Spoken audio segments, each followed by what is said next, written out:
வணக்கம் சகோஸ். ஆமாம் சகோஸ், சந்தோஷமாக ஜாலியாக நாளைக்கு நியூ இயர் சந்தோஷமாக கொண்டாடுங்க, ஜாலியாக இருங்க, வாழ்க்கையை என்ஜாய் பண்ணுங்க. அதோட நம்மளோட பிக் பாஸ் ரிவ்யூவையும் பார்த்துருங்க.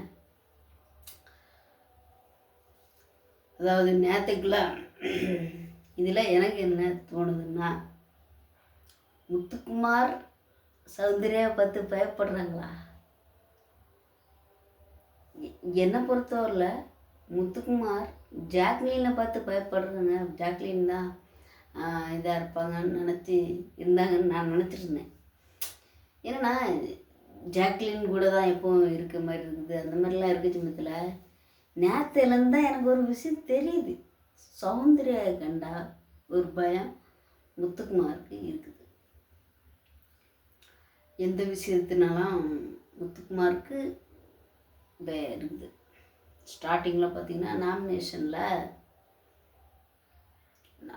அதுக்கு முன்னாடி விஷால், அருண்,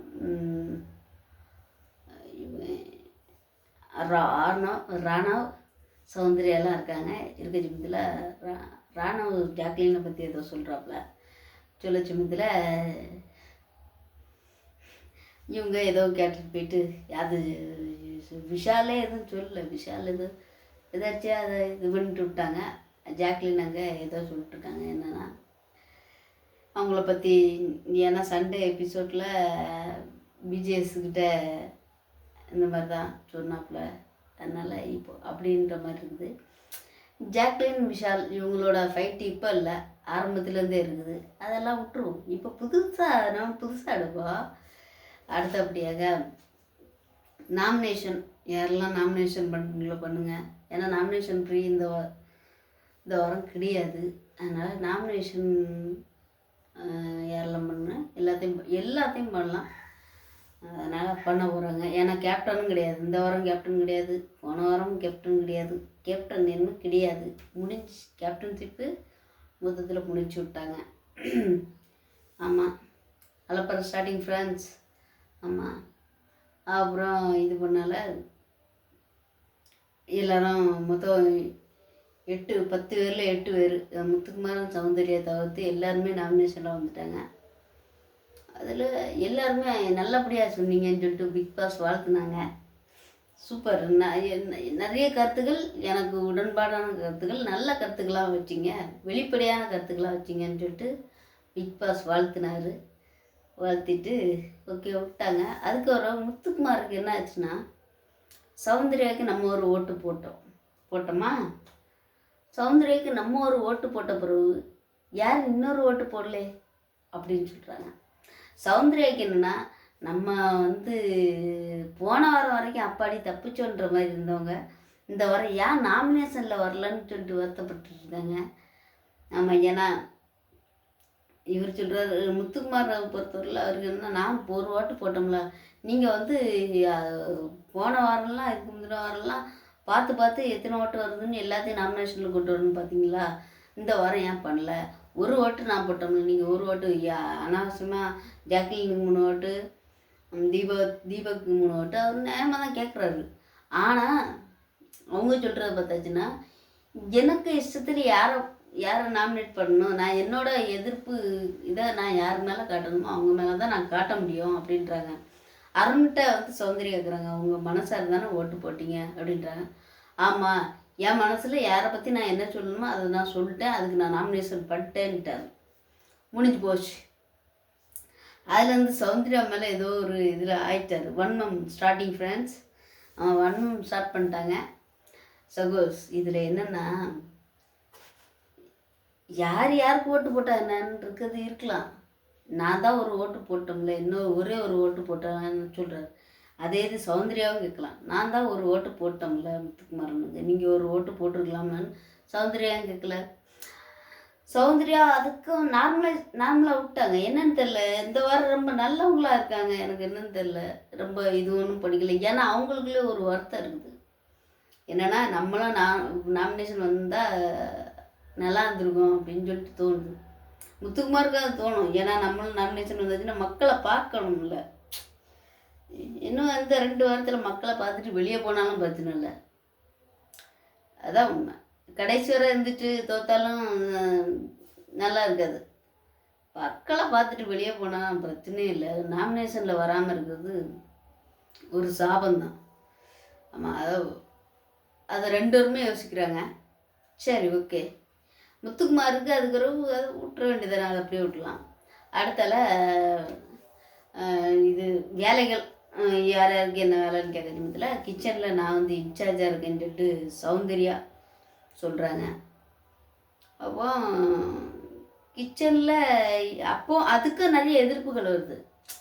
இது நீ உனக்கு தான் ஒன்றும் தெரியாத, நீ எப்படி இன்சார்ஜாக இருக்கலான்றாங்க. இதெல்லாம் முத்துக்குமாரனுக்கு தேவையில்லாத வேலை. அப்போ உடனே முத்துக்குமாரன் சொல்கிறாரு, நான் வந்து அசிஸ்டண்ட்டாக இருக்கேன், எப்படி இன்சார்ஜோட அசிஸ்டண்ட்டாக இருக்கேன்னு சொல்லிட்டு உடனே விஷால் வேண்டாம், அசிஸ்டண்ட்டெல்லாம் தேவையில்லை. ஆமாம், ஏற்கனவே இன்சார்ஜ் அப்படி தானே இருந்துச்சு, அசிஸ்டண்ட்லாம் தேவையில்லைன்றாங்க.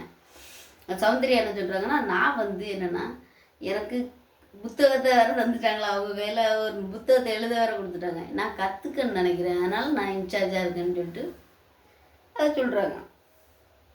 அதுக்கும் ஒரு கலவரம், அங்கே ஒரு கலவரம், எதுக்கெல்லாம் கலவரம், தேவையில்லாத கலவரம். பிக் பாஸ் கேப்டனாக இருக்கிறதுனால கொஞ்சம் சால்வாக போகுதுன்னு நினைக்கிறேன். இல்லைன்னா அது இதையும் போட்டுன்னு போடுவாங்க. அதுக்கப்புறம் திரும்ப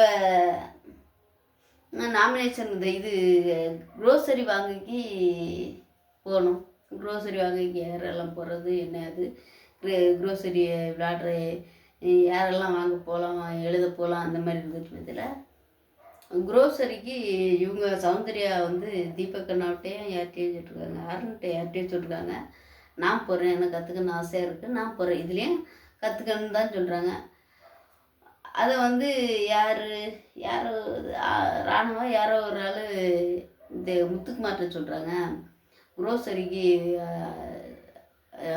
பவித்ரா போகலான்னு இருந்துச்சு, பவித்ரா வந்து இது பண்ணுற அப்படின்னு சொல்லிட்டு இருந்தாங்க. அப்போ பவித்ரா சொல்கிறாங்க சௌந்தர்யா போகிறேன்னு சொல்லியிருக்காங்க, நான் அடுத்த வாரம் போய்க்கலான்னு அதில் முடிஞ்சிச்சு. இப்படி ஒரு ஏற்கனவே தீபக் அவர் போகிறாரு, அவங்க கூட சௌந்தர்யா போகிறதுனால ஒன்றும் இல்லை, ஏற்கனவே அவருக்கு எல்லாமே தெரியும். அப்படின்ற டைமில் இது வந்து பிரச்சனை இல்லைல்ல, ஒருத்தருக்கு தெரிஞ்சவங்களும் ஒருத்தவங்க தெரியாதவங்களும் போயாச்சுன்னா நல்லது தானே. அதுக்கு நான் திரும்ப சௌந்தர்யா வந்து சொல்கிறாங்க, நான் அங்கேயே சொல்லிட்டேன், நான் போகிறேன்னு சொல்லிட்டேன், பவித்ரா நீ அடுத்த வாரம் போகிறேன்னு சொல்லிட்டல, ஆமாம் அப்படின்னு சொல்லிட்டு முடிய வேண்டிய விஷயத்த அதுக்கு எப்படி ஒன்றும் தெரியாத ஆளெல்லாம் விட முடியாதுன்னு சொல்கிறாரு முத்துக்குமரன். நான் முத்துக்குமரனா ஓரளவுக்கு நல்லா இதாக பார்த்துட்ருக்கேன். ஏன்னா எனக்கு அவரோட சில பல அவங்க அம்மா வந்த பிறகு, எல்லாரோட அம்மா வந்த பிறகு என்னோட மைண்டு பொறுத்தவரையில் நல்லா மாறிடுச்சு. அதுவும் முத்துக்குமரனோட அம்மா என் பரம்பரைக்கே அப்படின்னு சொல்லிச்சுலாம் நல்ல ஒரு அதை இப்போ இவர் கெடுத்துட்ருக்காரோன்னு தோணுது. நல்ல ஒரு இதில் எப்படியும் வின்னர் அவர்தான்ற மாதிரி ஆயிடுச்சு. அப்படின்ற டைமில் இது வந்து எப்போனாலும் மாறலாம், அது வேறு விஷயம். அதனால் இந்த விஷயத்துலலாம் இவர் மூக்கு நுழைக்காண்டாமோ அப்படின்னு தோணுது. அப்போ அதுலேயும் ஒரு நிமிஷம். அதனால் இது வந்து முத்துக்குமரனுக்கு ஒரு தேவையில்லாத வேலை தானே, புரியுதா சகோஸ்? இது வந்து என்னென்னா யாருனாலும் போயிட்டு போட்டுமே, புதுசாக ஒரு ஆள் போகிறாங்கன்னா போயிட்டு போட்டுமே, அந்த மாதிரி தான் நமக்கே தோணுது. முத்துக்குமார் சொல்கிறது ரைட் தான், இல்லைன்னு சொல்ல. அதுக்கு தான் தீபக் அண்ணா போகிறாங்களா, அவங்களுக்கு சரி எல்லாமே அவங்களுக்கு நல்லா தெரியுது, நல்லபடியாக தெரியுது, அவங்க போகிறதுனால ஒரு பிரச்சனையும் இல்லை.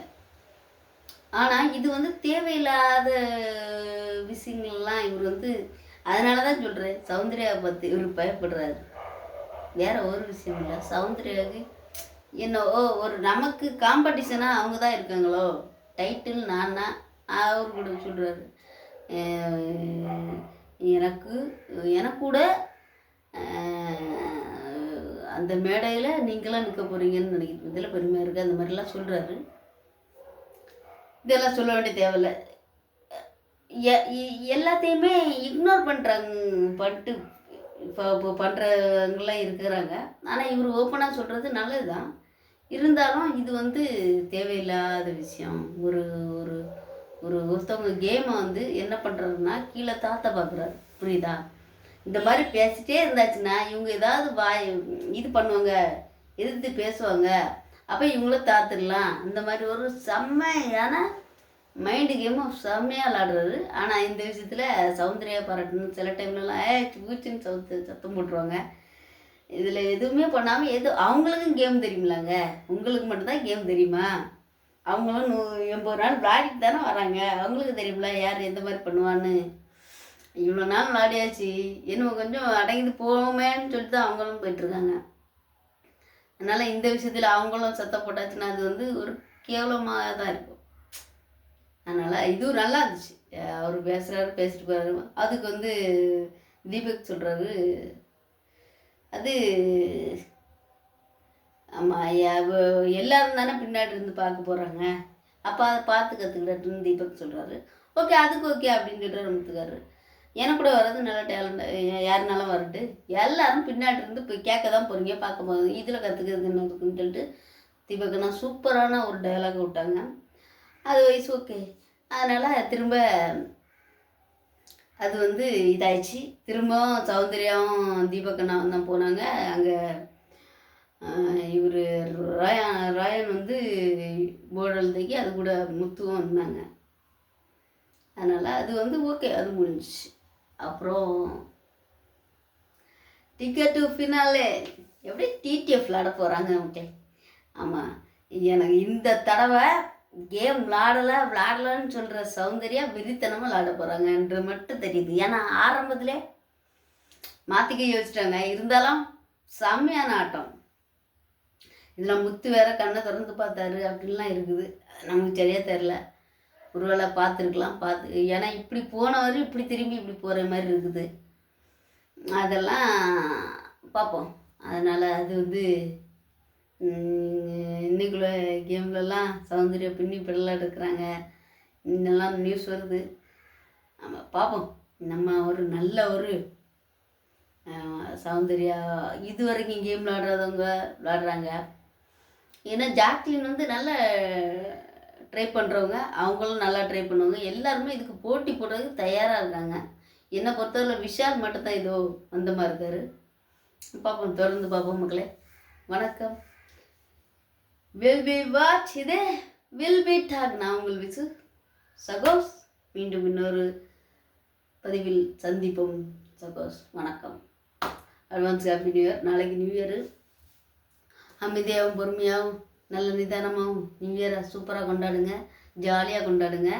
வர்ற புத்தாண்டாவது ஆங்கில புத்தாண்டாவது நமக்கு ஒரு நல்ல வாழ்க்கையை நல்ல ஒரு வளத்தையும் தரணும்னு சொல்லிட்டு எல்லாம் வல்ல அந்த இறைவன்கிட்ட வேண்டிக் கொள்கிறேன். நன்றி, வணக்கம்.